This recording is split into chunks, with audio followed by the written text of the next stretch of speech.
Hello everyone and welcome to my Plexus Sentinel Heroic Guide. For my guides this tier, on Heroic anyway, I'm going to try and make them a little bit shorter and just go through the main mechanics. A lot of people know these fights straight away, and then for the later bosses I'll try and make them a little bit more in depth. But for the early ones we'll just go through the mechanics, what you need to worry about and go from there. So yeah, this boss is a two-phase fight.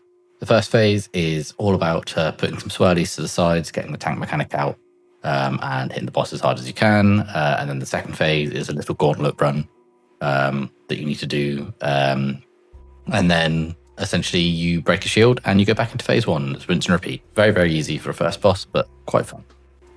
Okay, so the first mechanic you need to worry about is basically these little swirlies that you're going to see come in. You have a circle around you, you have a big red arrow over your head. You want to get them out of the raid, you don't want to put them in difficult positions because of the gauntlet later, so just drop them on the side. Nice and easy. Following on from that, you're going to have the tank mechanic, so you're going to get a big circle on the tank, and it's going to take up a lot of the floor as well. They get away as quick as they can to a corner, the opposite corner to where the people with the soaks that have just gone, preferably so you don't do more damage to them. It does less damage the further away you get it. If you're the first tank that gets this, you can use your Reshi Wraps, which I'll go over in a bit, to sort of blink out of the slow so you get back a bit quicker. But don't use it if you're the second tank, because then you won't be able to use it on the gauntlet. Okay, so now you've got the soak. So you can see here what it does is it goes down and it knocks people out. So you want to split the group into two groups. So you just make sure that you don't have one person soaking all on their own, essentially. Because you have one person soaking on their own, they're going to die. Also, if your tank's just gone off to do the big long run, you want to make sure that they are in the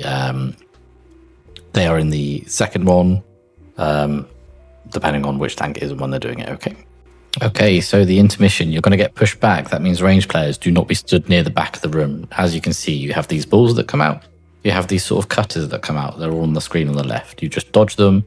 You use your Reshi Wraps to go through the wall, and you whack the boss until the shield goes. This gets a bit harder later on because the room's a little bit longer. You get pushed a little bit further, so you have more to dodge.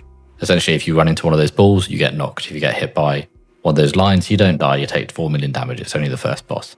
The reason you want to have all of those stuff that was in the previous phases placed at the side is so you have room in the middle to just run through and people aren't blocked off by slow patches or by damage patches, right? So you just want to make sure the room's as clear as it can be.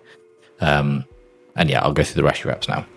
So just one thing that's really important for tanks, you get a third one of these things in this phase, okay? And then you get pushed back and the intermission starts.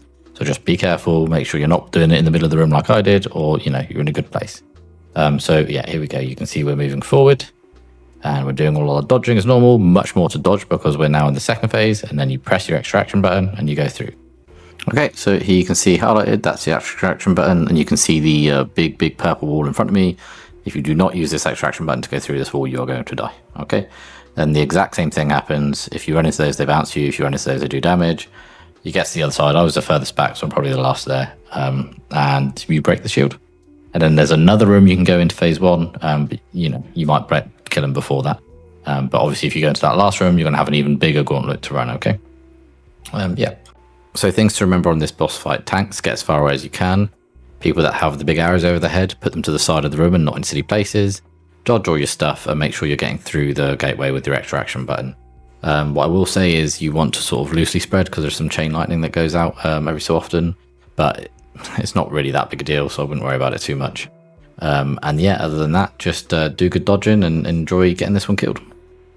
As always, a big thanks to my guild that helped me, you know, do the PTR testing and get all of this recording for me from other point of views that will happen throughout the season. And yeah, thanks for watching.